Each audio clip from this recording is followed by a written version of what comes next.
অনেক দর কষাকষি করে অবশেষে আজারবাইজানের বাকুতে অনুষ্ঠিত COP29 সম্মেলনে জলবায়ু পরিবর্তন মোকাবেলা করতে অনুন্নত রাষ্ট্রের জন্য ৩০০ বিলিয়ন মার্কিন ডলার অনুদান দিতে রাজি হয়েছে উন্নত রাষ্ট্রগুলো। তবে অনুদানের পরিমাণকে অপর্যাপ্ত বলছে বেশ কিছু অনুন্নত দেশ। যদিও অতীতের পাওয়া অনুদানের তুলনায় এবারের বরাদ্দ প্রায় ৩ গুণ।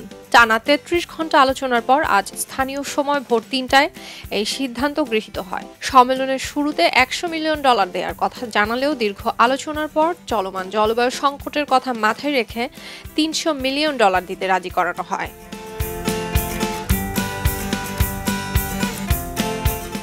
এছাড়া ২০৩৫ সাল নাগাদ সব খাত মিলিয়ে বার্ষিক ১.৩ ট্রিলিয়ন ডলার অনুদানের লক্ষ্যমাত্রা নির্ধারণ করা হয়েছে এবারের চুক্তিতে। ২০২০ সালে পাওয়া ১০০ মিলিয়ন ডলারের তুলনায় এবারের বরাদ্দ অনেক বেশি। জলবায়ু পরিবর্তনের কারণে সৃষ্ট দুর্যোগ যেমন সমুদ্রপৃষ্ঠের উচ্চতা বৃদ্ধি, আবহাওয়ার তীব্র উত্থান পতন এবং খরা মোকাবেলায় অনুন্নত দেশগুলোকে সাহায্য করতে এই অনুদানের অর্থ ব্যয় করা হবে।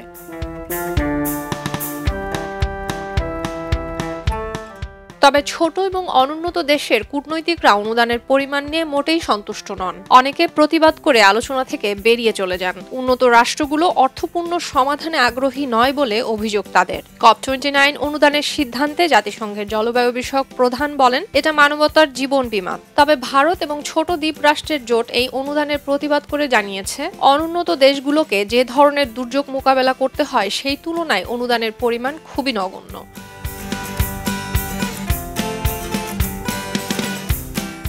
এদিকে এই অনুদানের টাকা দেওয়া নিয়ে অনুন্নত রাষ্ট্রগুলোর মধ্যে বিরোধ দেখা গেছে।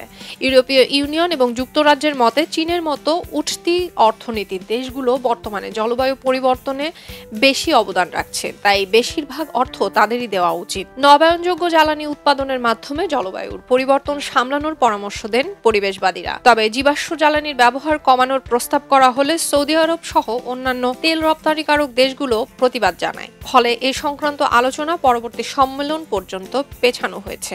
এবারের চুক্তি নিঃসন্দেহে জলবায়ু মোকাবেলায় কিছুটা এগিয়ে নিয়ে যাবে, তবে চলমান দুর্যোগ মোকাবেলায় উপযুক্ত পদক্ষেপ এখনো নেওয়া সম্ভব হয়নি।